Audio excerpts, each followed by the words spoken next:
안녕하세요. 여러분, 코로나 많이 힘드시죠? 모두가 불명확한 미래에 대하여 불안해하고 초조해합니다. 그리고 더 나아가서는 이 끝이 어딘가에 대한 그런 불확실성 때문에 많은 혼란을 겪고 있는 것도 사실입니다. 우리가 이러한 어려움들을 어떻게 넘어서서 이 너머에는 어떤 세상이 있을지에 대한 생각들을 같이 나누어 보고 미래의 비전들을 같이 공유함으로써 새로운 기회를 찾을 수 있지 않을까요? 코로나19 이전의 세상과 이후의 세상은 사람들의 의식 구조부터 시작해서 우리 사회의 시스템이나 산업 구조, 우리 사회의 패러다임이 많이 바뀔 수밖에 없습니다. 코로나가 오자마자 누가 원하지도 않았지만 세상에는 엄청난 변화가 왔습니다. 비대면이 일상이 되고 AI와 로봇이 일자리를 뺏어가고 있습니다. 아무도 상상하지 못했던 일들이 현실이 되었습니다. 이게 누가 상상을 한 것도 아니고 환경이 그렇게 만들어버린 거예요. 그래서 우리 사회가 코로나 이전과 이후로 딱 나누어지면서 제일 첫 번째 나오는 게 비대면 산업이 급성장할 수밖에 없다.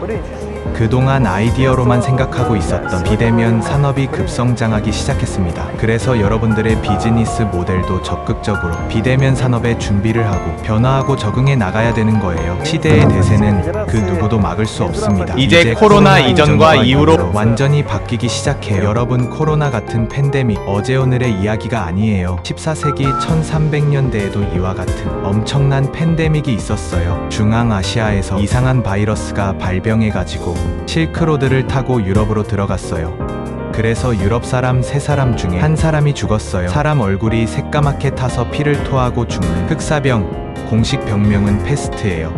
그때 집집마다 사람들이 죽어나가니 이대로 있다가는 다 죽겠다 하여 사람들이 성을 버리고 새로운 세상을 찾아 나서고 성을 쌓는 인류에서 길을 여는 인류로 바뀌게 됩니다. 그때 새로운 항로가 개발되고 엄청난 지리상 발견이 이루어지고 그 당시에 콜럼버스가 1492년 인도 항로를 개척하러 갔다가 실수로 닿았던 나라가 바로 지금의 미국입니다. 그래서 이 팬데믹의 앞면과 뒷면에는 반드시 새로운 역사의 패러다임이 있다는 거예요. 그리고 여러분들 스페인 독감 들어보셨죠? 1918년 1차 세계대전이 막바지에 왔던 시점이었어요. 1918년에 1차 세계대전이 종전된 가장 큰 이유 중에 하나가 바로 그 유명한 스페인 독감이 있었어요. 이 뒤에 있었던 게 1968년 홍콩 독감이 있었어요. 홍콩 독감도 수백만 명이 사망을 했어요. 그 다음에 있었던 게 바로 2009년에 중증호흡기 질환 사스가 전 세계를 벌벌 떨게 했어요. 그리고 딱 10년 뒤 2019년에 코로나가 왔어요. 인류 사회는 이런 팬데믹이 있을 때마다 인류 사회 전반에 큰 흐름의 변화가 와요. 코로나 팬데믹 이후에 전 세계 산업 구조가 급변하게 되면서 지금 신유통이 급성장하고 있습니다. 여러분, 돈 좋아하시죠? 여러분, 세상에서 가장 무서운 질병이 무엇인지 혹시 아시나요? 그것은 바로 가난입니다. 지금 이 순간도 수많은 사람들이 돈 때문에 목숨을 잃고 있습니다. 그러면 세상의 모든 돈은 어디에 있을까요? 우리가 많은 돈을 벌기 위해서는 돈이 어디 있는지 알아야 하지 않겠어요? 여러분, 세상의 모든 돈은 어디 있을까요? 삼성이나 쿠팡 같은 종합 유통 재벌들이 소유하고 있습니다. 사람은 요람에서 무덤까지 유통이라는 행위를 합니다. 우리가 돈을 벌기 위해서는 한국 사회 유통의 흐름을 알고 이러한 신유통 산업의 흐름 속에서 어떤 기회를 찾아보자는 겁니다. 여러분, 코로나 같은 팬데믹이 다시는 오지 않을 거라고 생각하시나요? 인류 역사 속에서 팬데믹은 어떤 형태로든 반복되어 왔습니다. 우리가 오늘 미래에 찾아올 팬데믹에 대비할 수 있는 준비를 하자는 겁니다. 신유통법을 연구하신 법학자이면서 한국공유정책연구원 원장님이신 김태수 원장님께서 학자로서 연구해왔던 그 결과를 국회의원들 앞에서 입법 발의하기 위해서 국회의원회관에서 강연했던 내용들을 김태수 교수님께서 편집하고 요약해서 발행한 책이 바로 한국사회 최고의 기회라는 저서입니다. 지금은 신유통을 공부하는 학생들의 기본교재로도 쓰이고 입법관들의 자료로도 쓰이고 있습니다. 1970년대에는 우리나라 유통이 드디어 근대화된 시점입니다. 70년대 이전에 우리나라 유통은 전빵, 구멍가게 등에서 갖가지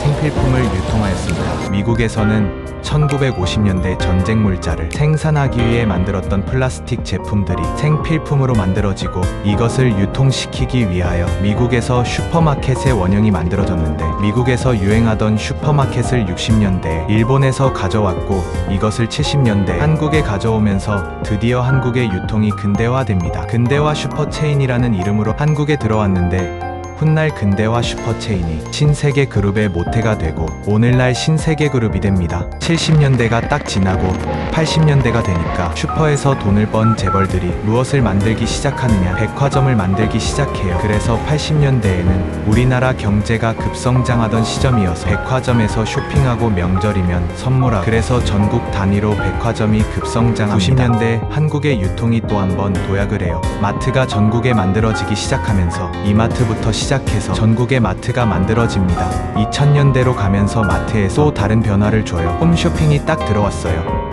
홈쇼핑이 딱 들어온 것이 2000년대인데 홈쇼핑 시작할 때만 해도 사람들이 물건은 만져보고 입어보고 먹어보고 사지 TV 보고 안 산다면서 곧 망한다고 비웃었어요. 지금 홈쇼핑이 망했습니까? 백화점과 마트 매출을 다 합친 것보다 홈쇼핑 매출이 지금 더 크고 있고 마트 매출도 어디에 의존하기 시작하느냐, 홈쇼핑 매출에 의존해가지고 집으로 찾아오는 마트, 휴대폰 인터넷으로 주문하면 김치, 두부, 양파까지 새벽 배송으로 아파트 문 앞에까지 딱 갖다 두고 갑니다. 이제 2010년도가 됩니다. 그러니까 2010년도에는 신유통이 단계적으로 봤을 때는 다단계 판매가 완전히 대세를 이루고 2020년대부터는 여기에서 성공한 회사들은 어디로 바뀌느냐, 네트워크 마케팅 쪽으로 바뀌는 거예요.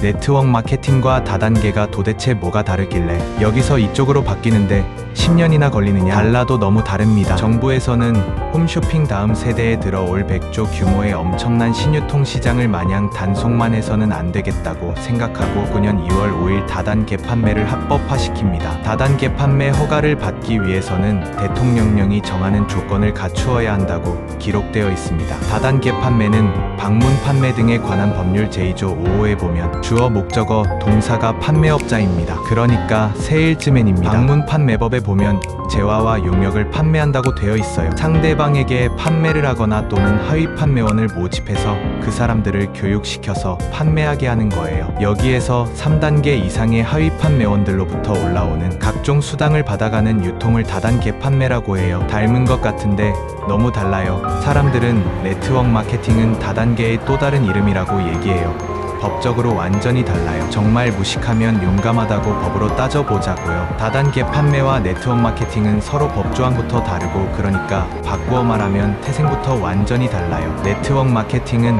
방문 판매 등에 관한 법률 제2조 11호예요. 주어 동사 목적어가 소비자예요. 여러분처럼 상품을 사용하는 소비자예요. 즉 소비자가 유통에 참여하고 공급자 역할을 하는 거예요. 정리하자면 다단계 판매의 주체는 곧 세일즈맨이고 네트워크 마케팅의 주체는 소비자예요.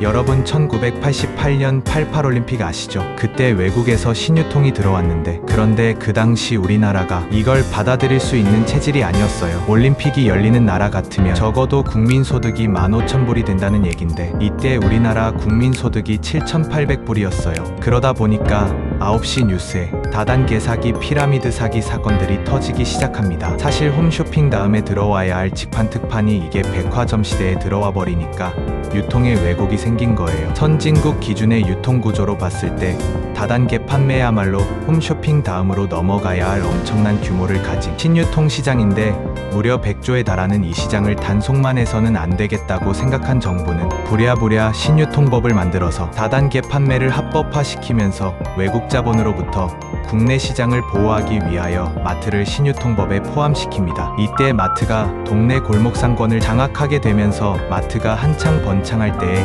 2003년 2월 6일 GS 홈쇼핑이 주주총회를 열어요. 이때 사업 목적 추가 변경을 의제사항으로 삼았습니다. 사업 목적 추가 변경 내용에 다단계 판매라고 되어 있어요. 바로 이어 다음 달 3월 4일에 CJ가 주주총회를 열어요. GS가 사업 목적 추가 변경에 특판 직판을 넣었으니까 우리도 넣어야 된다라고 주주들을 설득해가지고 3월 4일 주주총회 만장일치로 통과된 게 방문 판매라고 들어있어요. 우리들에게는 이것이 얼마나 좋은 기회인지 몰라요. 이걸 왜 해야지 갸우뚱하는 사이에 뭐가 있느냐. 거대한 하나의 흐름이 있는 거예요. 그 흐름을 벗어나 버리면 여러분들이 하다가 헛수고가 될 수 있지만 그 흐름이 맞다면 여러분들은 정말 기가 막힌 하나의 타이밍을 찾게 되는 거예요. 여러분들의 소비가 곧 비즈니스가 되고 정보 전달이 곧 사업이 되는, 자본도 없으면서 경험도 없으면 점포도 매장도 없으면서 사업을 한다. 리스크가 없는 사업. 여러분 바로 시대의 대세라는 게 있어요. 슈퍼에서 백화점, 백화점에서 마트로, 마트에서 홈쇼핑으로, 홈쇼핑에서 직판으로, 직판 북한에서 네트워크 마케팅으로 갑니다. 중국 속담에 귤이 회수를 건너면 탱자가 된다라는 말이 있는데 중국에 회수라는 강이 있어요. 강 이쪽 남방 지역에서 귤이 맛있다고 건너편 북방 지역에 심으면 이게 자라지를 못하고 쪼그라들어 쓰서 못 먹는 이맛저맛도 없는 탱자가 되는 거예요. 우리나라가 다단계는 때를 잘못 만나 회수를 건너 탱자가 되었다 칩시다. 그러면 그 다음 단계는 무조건 네트워크 마케팅으로 넘어가는 거예요. 자, 지금 여러분들 앞에 한국 사회 최고의 기회가 여러분들 앞에 있어요. 지금 이 순간도 누군가는 NRC 사업으로 연금 같은 안정된 소득으로 경제적 자유, 시간적 자유, 선택의 자유를 누리고 있습니다. 지금처럼 달콤한 월급 중독에 빠져 훌륭한 노예로 살 것인지, 성공한 노예로 살아갈 것인지, 아니면 새로운 꿈을 만들고 5년 뒤, 10년 뒤 주인 된 인생을 살아갈 것인지 선택하세요. 인생은 선택이고 타이밍입니다. 지금 꿈을 만들고 성공에 도전하세요. NRC는 누구나 성공할 수 있습니다. 지금 한국 사회 최고의 기회가 여러분들 앞에 있습니다. 여러분 그거 아세요? 세상의 모든 부자들은 공통점이 있습니다. 24시간 수익을 만드는 자산을 소유하고 있다는 것입니다. 내가 일하지 않아도 시스템이 일을 하고 끊임없이 소득이 발생하는 사람, 이 사람들이 진정한 부자입니다. 바로 우리가 꿈꾸는 목표 부재경영입니다. 그렇다면 능력이 없는 평범한 사람도 부자가 될 수 있는 방법이 있을까요? 예, 있습니다. NRC에 그 해답이 있습니다. 첫 번째, 시스템을 만드세요. 내가 일을 하지 않아도 24시간 돈이 나오는 사업을 하거나 그런 사람이 되는 거죠. 예를 들면 건물주가 되거나 맥도날드 같은 회사를 만들던지 소설가, 가수, 작곡가 같은 사람이 되는 겁니다. 둘째, 시스템을 구입하는 겁니다. 아무나 할 수 없죠. 타고난 재능과 엄청난 투자가 필요하니까요. 부자 아빠, 가난한 아빠의 내용처럼 시스템에 참여하는 거예요. 바로 네트워크 마케팅 시스템에 참여하는 겁니다. 소비가 곧 소득이 되고 정보 전달이 곧 사업이 되는 프로슈머 마케팅입니다. 경제적 자유, 시간적 자유, 선택의 자유를 누리고 싶다면 연락하세요. NRC가 당신의 인생을 바꾸어 드리겠습니다.